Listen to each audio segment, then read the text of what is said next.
칠장사 가는 길. 나눔과 소통을 알리는 현수막이 먼저 인사를 건넵니다.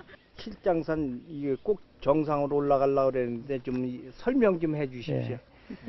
여기 입구에 이제 표시판을 찾아서 쭉 올라가다 보면 저 위에 올라가면 이렇게 등성이가 나오는데 거기서 오른쪽으로 올라가면 칠장산이고 왼쪽으로 올라가면 칠연산인데 칠장산에 갔다가 칠장산에 도착하면 누구도 이 사람을 피해갈 수 없습니다. 설사 길을 묻지 않더라도 눈이 마주치면 먼저 나서서 궁금증을 풀어주는 영원한 칠장사 지킴이 윤민용 씨입니다.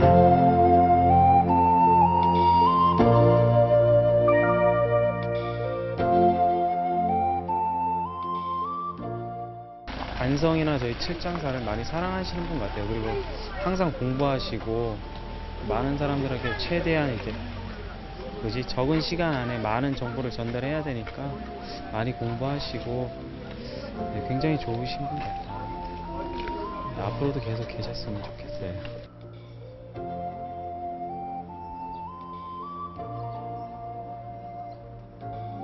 칠연산 칠장사. 일주문은 세간과 출세간의 경계를 알리는 표지일 뿐 칠장사의 문은 활짝 열려 있습니다. 10여 년 전 퇴직 후 바로 낙향해서 줄곧 칠장사 오르는 길목을 지키며 절집과 세간의 소통을 돕고 있는 문화관광 해설사 윤민용 씨. 그에게는 이 일이 제2의 천직이 됐습니다. 네, 제 고향이 여기입니다.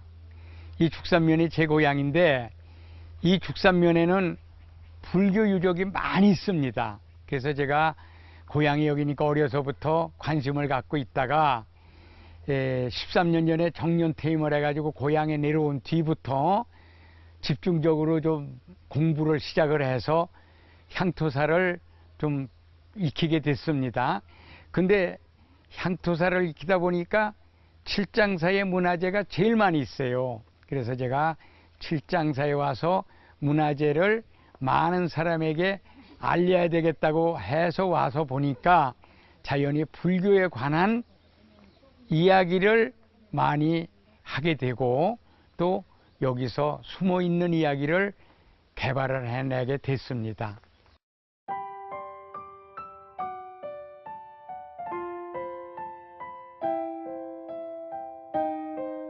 경기도에서 가장 많은 보물급 문화재를 보유하고 있는 칠장사. 신라 때 자장율사가 처음 산문을 연 뒤 고려 때 해소국사가 왕명으로 중건한 천년 고찰입니다. 칠장사에는 전설 같은 역사 같은 전설이 풍성하게 전해오고 있습니다. 절집 구석구석에는 해소국사와 일곱 도적 이야기부터 궁예와 인목대비 그리고 인꺽정과 어사 박문수 같은 옛 사람들의 이야기가 차곡차곡 깃들어 있습니다.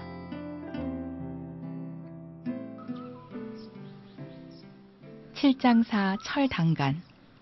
국내에 단 3개밖에 남아있지 않은 철당간 중 하나입니다. 사찰의 격을 높이기 위해 걸었던 깃발인 당을 걸기 위해 세워진 기둥인데요. 비록 지금은 반토막밖에 남아있지 않지만 먼 옛날 저 당간의 끝에서 힘차게 펄럭였을 칠장사 당기를 떠올려 보기엔 부족함이 없습니다. 당간지주 옆에 위치한 비석은 칠장사 사적비입니다. 칠장사의 창건 연대와 중수 과정을 알 수 있는 귀한 자료죠.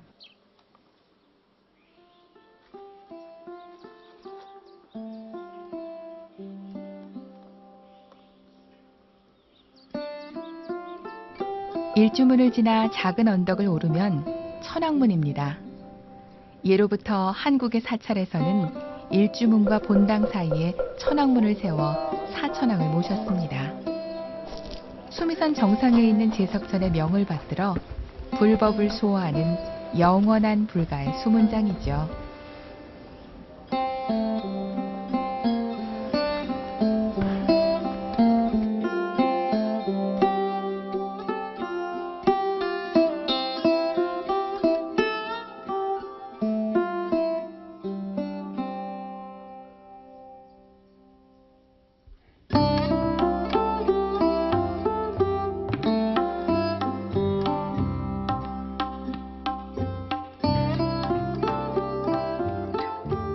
얼핏 보면 험상궂고 거칠게 보이지만 조금 가까이 다가서면 어딘지 부드럽고 온화한 느낌이 들죠.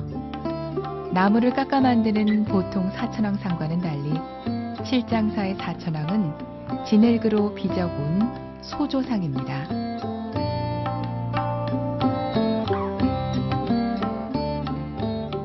사천왕의 발밑에 깔려있는 악귀들도 다른 천왕전의 분위기와는 사뭇 다릅니다.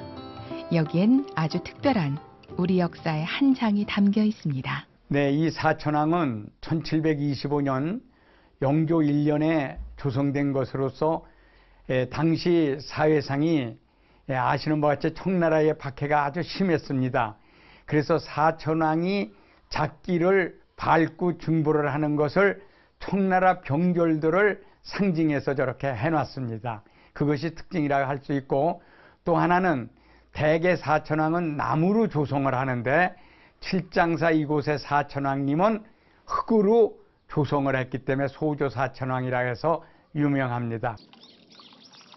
불교가 억압받던 그 시절에도 우리네 절집에선 이렇듯이 한순간도 나라 걱정을 내려놓지 않았습니다.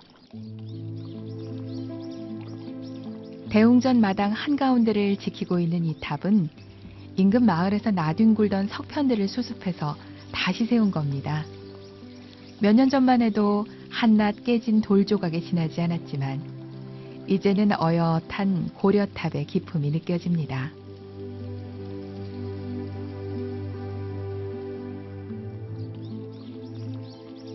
대웅전은 고종 14년에 마지막으로 중건됐는데요. 소박하면서도 단아한 조선 후기의 건축미가 물씬 풍깁니다.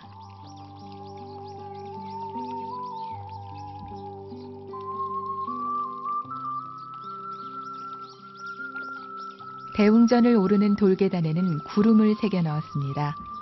사소한 계단 하나도 그냥 지나치지 않았던 옛 석공의 눈썰미가 압권이죠.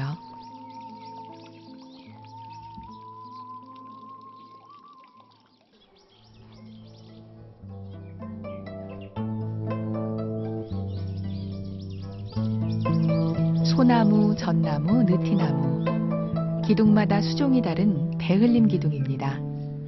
늘 있는 그대로 소박하게 살라 이르셨던 부처님의 가르침은 이렇게 기둥 하나하나에도 살아있습니다.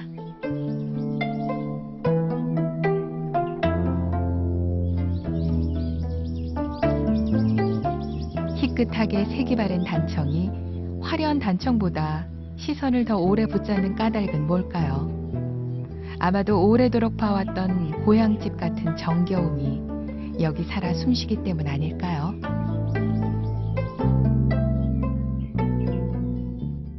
국내에서 세 번째로 오래된 칠장사 오불회 괴불탱. 비로자나부를 중심으로 서가모니불과 노사나부를 모셨습니다. 삼신불과 삼세불을 통해 진리를 깨우치게 하고 관세음보살과 지장보살의 구원으로 도솔천에 이른다는 가르침을 담고 있습니다. 오불의 괴불탱과 더불어 칠장사를 대표하는 보물인 삼불의 괴불탱입니다. 서가모니불을 중심으로 노사나불과 아미타불을 모신 이 불화는 영축산에서 설법하시는 부처님의 모습이 담긴 영산 회상도입니다.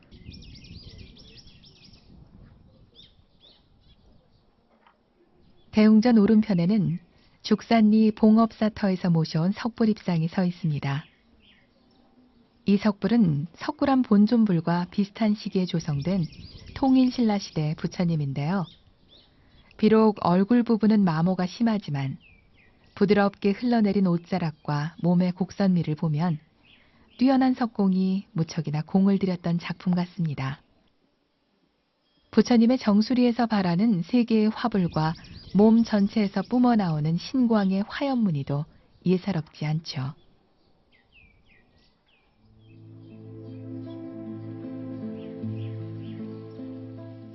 대웅전의 왼쪽에 대웅전과 나란히 서 있는 원통전. 칠장사의 원통전은 관세음보살을 모신 전각답게 기품 있고 단아합니다. 얼핏 보면 대웅전과 위상이 비슷해 보이지만 자세히 보면 대웅전보다 한 단쯤 낮게 설계돼서 이 절의 중심 전각인 대웅전과 차별을 두고 있음을 알 수 있습니다.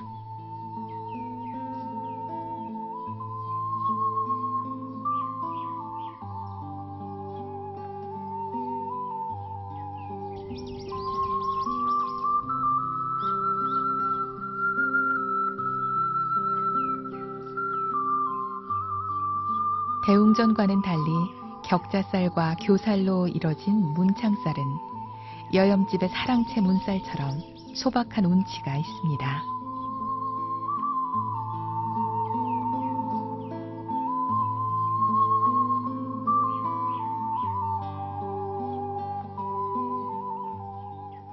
대웅전 앞마당 남쪽에 자리하고 있는 명부전입니다. 최후의 지옥 중생까지 모두 구제하겠다 서원한 지장보살과 죽은 이를 심판하는 염라왕의 전각입니다. 하지만 칠장사 명부전은 또 다른 이유로 유명하죠. 다름 아닌 벽화들 때문인데요. 명부전을 삥 둘러 그려진 이 벽화들에 칠장사가 걸어온 역사와 이야기가 고스란히 담겨 있습니다.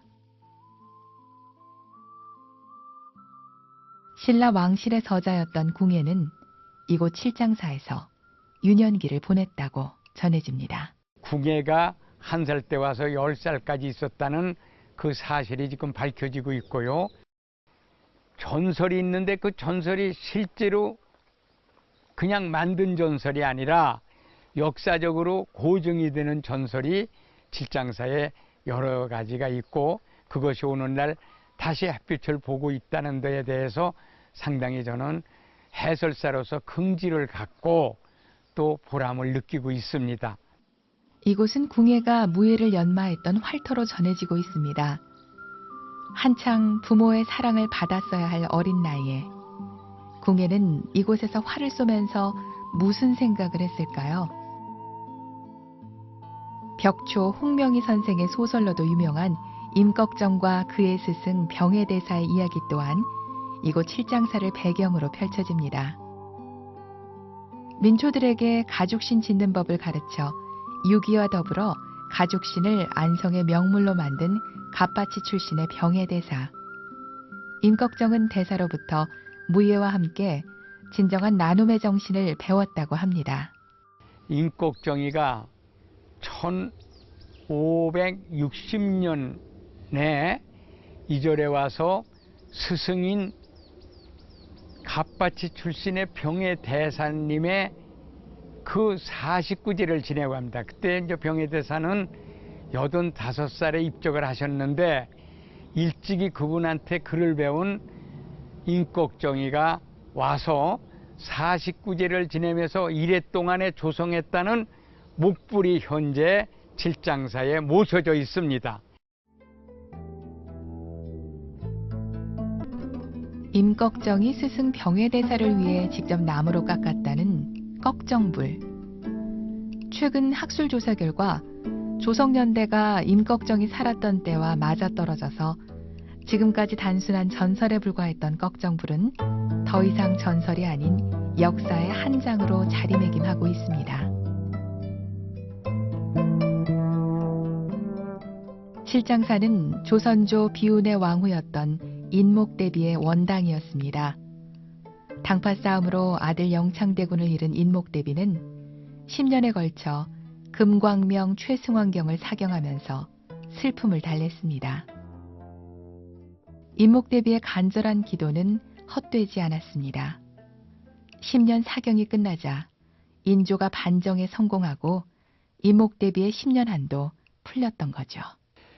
이거는 임목대비께서 사경을 하신 금광명 최승 왕경 10권 중에 여기 있는 거는 2권째 지금 표구를 해놓은 겁니다. 근데 임목대비께서 1614년에 사랑하는 아들 영창대군이 정사를 당하자 그 위패를 모시고 찾아온 절이 칠장사입니다. 그리고 위패를 모시고 제를 올리고 올라가신 그 해부터 10년간에 걸쳐서 1년에 한 권씩 사경을 하시고 그 불심에서 우러나는 정성을 들이신 이 금강명 채송 왕경입니다. 조선 왕가의 여인들 중에서도 뛰어난 명필로 알려져 있는 인목대비는 칠장사의 칠언시로 된 친필 족자도 남겼습니다. 늙은 소 힘쓴 지 이미 오래되었으니 목덜미 쭈그러들고 가죽은 해져서 졸립기만 하고 쟁기질 다 끝나고 봄빛 또한 넉넉한데 주인은 어찌하여 또 채찍을 든단 말인가. 늙은 소의 고달픔과 그것을 바라보는 애처로운 마음이 손에 잡힐 듯 절절하게 다가옵니다.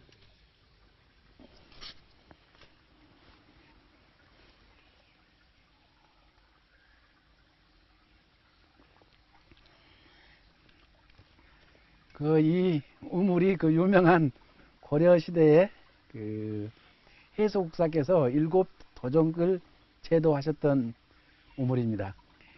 우리 해소국사께서 도력으로 이 금바가지를 만들어서 7 도적을 유인해서 설법을 해서 7 현인을 만들었다는 저 위에 유명한 나한전이 바로 거기에 모셔져 있는 7 도적이 바로 여기에서 우물 바가지에 속아서, 그런데 그런 욕심은 내일 볼 필요가 있을 것 같아요. 그 욕심을 냈기 때문에 우리 해소국사께서 제도하심을 받았습니다. 이 물은 비가 오나 눈이 오나 가무나 항상 이만큼만 있습니다. 항상 마르지도 않고 더하지도 않고. 해소국사가 칠장사에 머물던 고려 초 근방을 휩쓸던 7명의 도적들 때문에 마을 사람들이 큰 고초를 겪고 있었습니다. 어느 날 해소국사는 신통력을 발휘해 우물의 바가지를 황금으로 바꿔 도적들을 유인했습니다. 신이 난 도적들은 황금 바가지를 훔쳐갔지만 소굴로 돌아와 보면 황금은 다시 평범한 표주박으로 변해버리곤 했습니다. 깜짝 놀란 도적들은 이게 다 해소국사의 도력 때문임을 알게 됐고 그 길로 국사의 제자가 되길 청했다고 합니다. 해소국사의 문화에 들어갔던 7 도적은 후에 큰 깨달음을 얻어 나한의 반열에 올랐습니다. 언덕길을 따라 오르면 나한정과 함께 서 있는 해소국사비를 만나게 됩니다. 해소국사는 고려 문종의 왕사로 살아생전에 국사가 된 큰 스님이었습니다. 해소국사가 입적하자 국사를 존경했던 문종의 명에 의해 이 비석이 세워지게 됐는데요.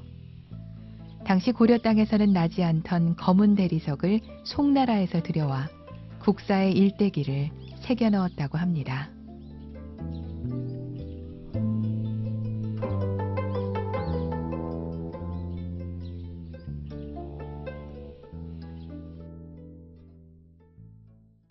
문종의 넷째 아들이 바로 의천입니다. 근데 그분이 후에 이제 대각국사가 되셨지만은 의천 대사 쪽에 1080년에 이곳에 오셔서 이 비문을 읽으시고 뭐라고 말씀하셨느냐면은 공문공업 허유동. 다시 말씀드리면은 이분이 이 세상에 끼친 공과 업적은 부처님과 똑같다고 한들 꾸짖을 사람이 없다고 법문을 하신 뒤에 이분을 추모하는 많은 신도들이 듣고 이분이야말로 왕자가 말씀하시기를 부처라고 하니 우리 부처로 모시자 해서 모신 것이 바로 저 나한전에 모셔진 부처님이십니다. 일체의 번뇌를 끊고 해야 할 일을 완성한 존재. 더 배울 것이 없는 경지에 도달한 사람을 나한이라고 합니다. 칠장사의 나한전은 부처님과 16 제자를 모신 전통적 나한전과는 달리 해소국사를 중심으로 국사의 가르침을 통해 깨달음을 얻은 7 제자를 모시고 있는데요. 이 또한 전설과 역사가 만나는 흥미로운 현장입니다. 네, 이 나한전은 7분의 나한을 모신, 그래서 칠장사라고 부르게 된 건데 우리나라에서 유일한 나한전입니다. 딴 데 16 나한하고는 좀 구별이 되는 나한인데 좀 전에 보신 해소국사 비석에 그 주인공이신 해소국사가 이 나한의 부처님으로 모셔지고 그분을 수행을 하던 40년간 따라다니던 제자 7이 나한으로 모셔진 겁니다.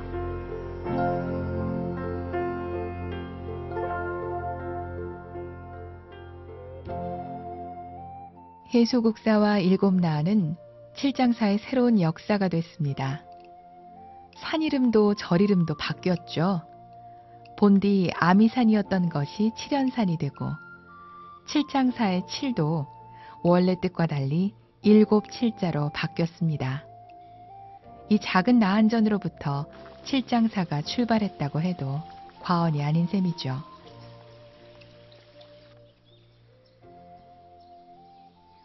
나한전에 얽힌 전설은 그러나 여기서 끝이 아닙니다. 지금으로부터 288년 전에 한 선비가 과거를 보러 가는데 바로 이 나한전에 기도를 드리고 그날 밤에 이 절에서 자는데 부처님으로 모셔진 해소국사께서 꿈에 현몽을 해가지고 이번에 올라가면은 시제로 이러이러한 것이 날 것이다 해가지고 8줄을 써야 되는데 7줄을 가르쳐 주셨습니다. 그 아마 기도가 그 정성이 지극했던 모양이죠. 그래서 한양에 올라가서 지금의 성균관 대학 자리에 그 마당에서 과거 보는 날 시제 떨어지기를 기다리고 있는데 10시쯤 돼서 북소리가 울리면서 시제를 뚝 띄는데 보니까 가려졌던 것이 떨어지면서 나오는 운자가 놀랍게도 칠장사에서 해소국사 부처님이 가르쳐준 대로 주르르 나오는 바람에 7줄을 잘 쓰고 한 줄은 그 선비가 생각해서 써서 냈는데 1723년에 병과 진사과에서 제일 잘 글을 지었다 해가지고 소위 우리가 말하는 장훈급제를 했다는 것이 바로 그 유명한 어사방문서입니다.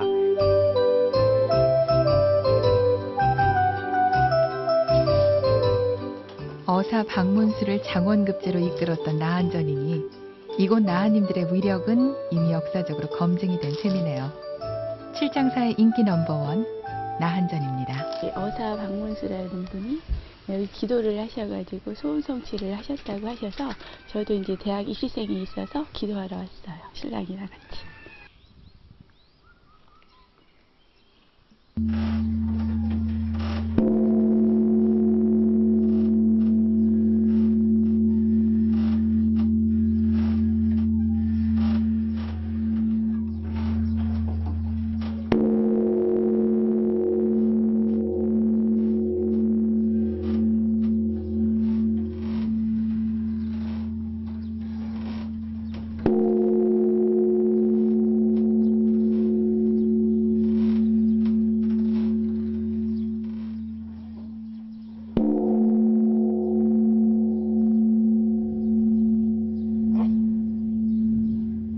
옛사람의 이야기가 굽이굽이 서려 있는 천년고찰 칠장사의 하루가 저물어 갑니다.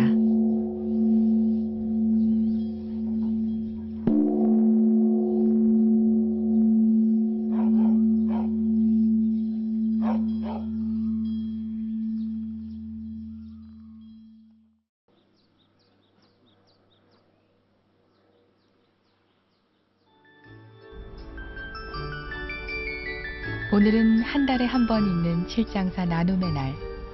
아침 일찍 서둘러서 불교계 대표 복지시설인 연꽃마을 파라밀 요양원에 도착했습니다. 안녕하세요. 안녕하세요. 반갑습니다. 예, 예. 늘 그렇듯이 반갑습니다. 스님은 도착하자마자 이사장님 계시죠? 시설 직원들의 안부부터 살핍니다. 예. 인자한 표정과 좀 이렇게 스님 같지 않은 그 좀 이렇게 편안한 느낌 있잖아요. 스님들 같은 경우에 좀 이렇게 딱딱하고 좀 이렇게 좀 먼 대상이다 싶은 생각이 들기도 하는데 지강 스님 같은 경우에는 되게 편안하게 다가갈 수 있는 이미지를 갖고 계셔요. 그래서 상대를 그렇게 또 배려도 해주시고요. 네, 그게 매력이신 것 같아요. 네. 잘 지내셨어요? 네, 어서 오십시오. 예, 예. 연꽃마을을 여기 이끌고 있는 우리 각현 식구들하고 스님은 왔습니다. 현대적 예. 불교 복지 사업의 그 이정표를 사탕은 세운 여기 갖다 선각자라고 갖다 할 수 있는데요. 예. 지강 스님에게는 나눔행에 눈을 뜨게 해준 스승이기도 합니다. 지강 스님은 수년째 매월 한 차례씩 이곳에서 요양 중인 어르신들의 생일 잔치를 챙기고 있습니다. 장사가 역사는 오래 된 그런 천년 고찰입니다만은 천년 고찰을 지켜 내려오면서 사실은 그렇게 경제적으로 넉넉하고 신도가 많이 확보된 곳이 아닙니다. 그래서 지강 스님이 오시고부터 많은 신도들에게 자신감과 자긍심을 갖게 해줬고, 그리고 또 이 사회복지협의회라든지 이 주변의 분들에게 불교가 이런 것이구나 하는 것을 이제 알려주는 그런 이제 계기를 만들었어요. 안녕하세요. 선생님 여기 선생님. 오늘 칠장사 봉사팀에게 맡겨진 일은 거동이 불편한 어르신들의 공양을 챙기는 일입니다.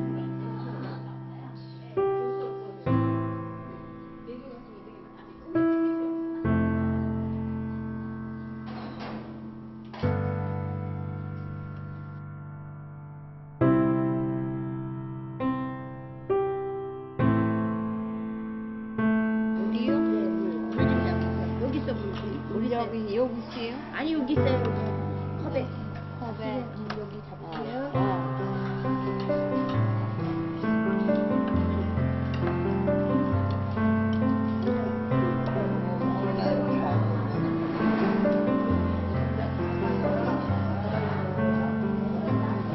안녕하세요. 네, 아이고, 그 운동을 자꾸 해야지 그래도 이렇게. 네, 자꾸 운동을 관세음 보살님 하면서 왜 이렇게 손이 차? 내 손도 찬데 이렇게 손이 차네. 네?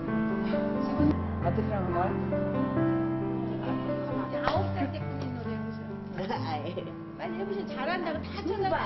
아이 정말 다 잘한다고 소문 얼른 어르신 한 번 더 하세요. 잘한다 박수. 몇 살이 잘하는데 시작. 빨리 해보세요. 나과여서 뒷골목에 누구로 찾았나 정든 곳 다버리고 흘러온 따야 자꾸만 희미해져가는 기억의 한 자락을 간신히 붙들고 행복했던 그 시절의 노랫가락을 길어올리는 할머니. 그 모습에 위로를 받는 쪽은 오히려 봉사자들입니다. 그래서 나눌 수 있는 이 순간이 행복합니다. 이제 어르신들은 항상 이제 저희가 가는 이제 미래를 먼저 가시는 분들이잖아요. 그러니까 이제 어르신들 보면 특히 이렇게 이런 데 와서 계신 분들은 굉장히 외로워하시고, 또 아까 제가 잠시 놀았던 분들은 약간 치매가 있으신 분 같아요. 그런 분은 이제는 자기가 여기 들어오기 전에 이제 어떤 일을 한 거에 대해서 그거를 회상한단 말이에요. 그래서 이제 그냥 큰 애기처럼 이렇게 가까이 가서 놀아주면 외로움도 없어지고, 또 당신이 그 전에 살았던 그런 거를 회상해서 굉장히 즐거워하세요. 그리고 우리 미래다 생각하니까 또 측은하기도 하고 안쓰럽기도 하고 또 배우는 것도 알게 모르게 있고. 아니 저도 친정에 가면은 저희 할머니도 계시고 할아버지도 계시고 그러거든요. 그러니까 저희도 대가족 사회에서 살다 보니까 이렇게 와서 뵈니까 저희 친정 할머니 같은 거예요. 그러니까 남 같지가 않고 저희 부모님 같고, 그러니까 이렇게 진지 잡수는데 이렇게 이가 없으셔가지고 잡수는 거 이렇게 불편하시는데 마음이 아프죠. 저희도 이 다음에 늙으면 저렇게 되는데, 그러니까는 정말 온 진심으로 이렇게 자주 찾아뵈어야 되겠다는 생각이 들었어요.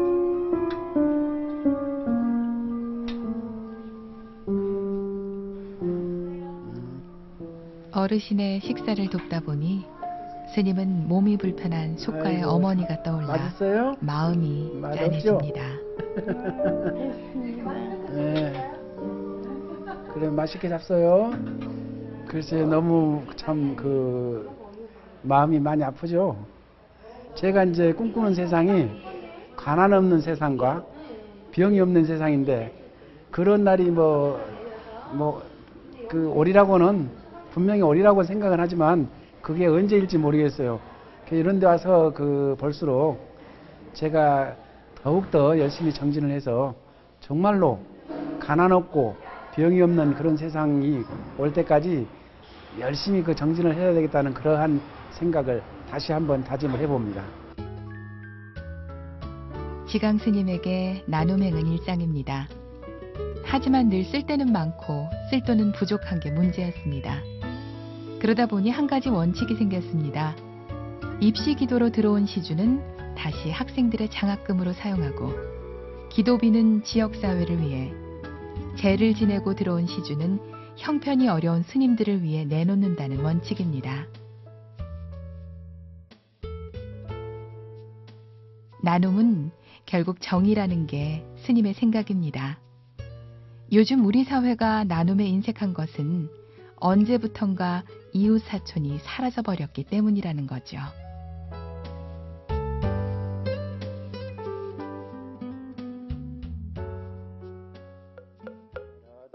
스님이 나눔행에 적극 나선 것도 결국은 나눔을 통해서 서로 소통하고 소통함으로써 평화로운 세상을 만들어 보고자 함입니다. 출가 생활의 대부분을 선방에서 보냈던 스님이 칠장사에 내려와 새롭게 든 화두가 나눔과 소통입니다. 이웃 간의 소통을 나눔으로 이뤄보겠다는 원력을 세우고 벌써 2번째 천일기도를 시작했습니다. 부처님께서 왜 그렇게 육바라밀 중에서도 첫째에 이제 보시바라밀을 이렇게 강조하셨는지 지금에 와서 조금 이제 알 것 같습니다. 참 요즘 물질 만능 시대에서는 참 많이 갖고자 하는 마음들이 강해서 나누는데 참 인색합니다. 그래서 우리 칠장사는 모든 우리 신도들과 같이 나눔을 실천하고자 하는 그런 도량으로 거듭나고 있습니다. 그리고 역사적으로는 이제 우리 칠장사는 고려시대의 해소국사께서 여기에 계셨는데 그분께서는 이미 고려시대에 나눔과 소통을 실천하시고 개경에다 노상에다 이렇게 무료급식소를 차려놓고 했다는 그런 기록이 있습니다. 먼 옛날 해소국사로부터 시작된 칠장사의 아름다운 보시행은 이제 천년 세월을 건너서 지강 스님에게 이어지고 있습니다. 노릇이라는 게 있거든요. 사람은 사람 노릇, 부모는 부모 노릇, 또 스님은 스님 노릇이 있으시. 우리 승가는 그러니까 비우는 데 목적이 아니겠습니까? 그래서 우리가 이제 비우려고 해야 되는데 자꾸 그 비움 속에서 덜 비워지고 자꾸 가지려고 해지는, 특히 물질 만능 시대에서는 특히 절을 이렇게 크게 짓고 또 무엇을 크게 이렇게 사업을 이렇게 확장을 하려고 하다 보니까 돈이 굉장히 필요로 하게 되죠. 그러나 사실 그런 것을 우리가 지양해야지만이 그 돈을 나눌 수가 있습니다. 그러나 이제 사찰을 중수하고 짓는 것이 나쁘다고는 얘기할 수 없지만 지금 현 시대에서는 이제는 충분히 검촉불사 이런 경우에는 잘 돼 있다고 봅니다. 그렇기 때문에 지금부터라도 우리는 이제 사회에 소통하고 사회 약자들에게 우리 종교의 본연으로 돌아가서 그렇게 실천을 해야 된다고 생각이 됩니다. 네, 감사합니다. 지강 스님이 주지 소임을 맡고부터 칠장사 신도들도 변했습니다. 이제는 나와 가족만이 아닌 그 이상의 우리들, 내 이웃을 먼저 생각합니다. 많이 바뀌었죠. 전에는 시주 같은 거를 그렇게 많이 여유가 없어서도 못했지만 있어서도 못했던 것 같아요. 근데 지금 스님 뵈면서 많이 바뀌었어요. 좀 기회가 된다면은 여유도 있고 그러면은 많이 하고 싶습니다. 제살림 꾸리기도 버거운 말사 살림입니다. 그러니 처음에는 신도들의 눈총도 적지 않았을 겁니다. 하지만 이젠 누구나 다 알게 됐죠.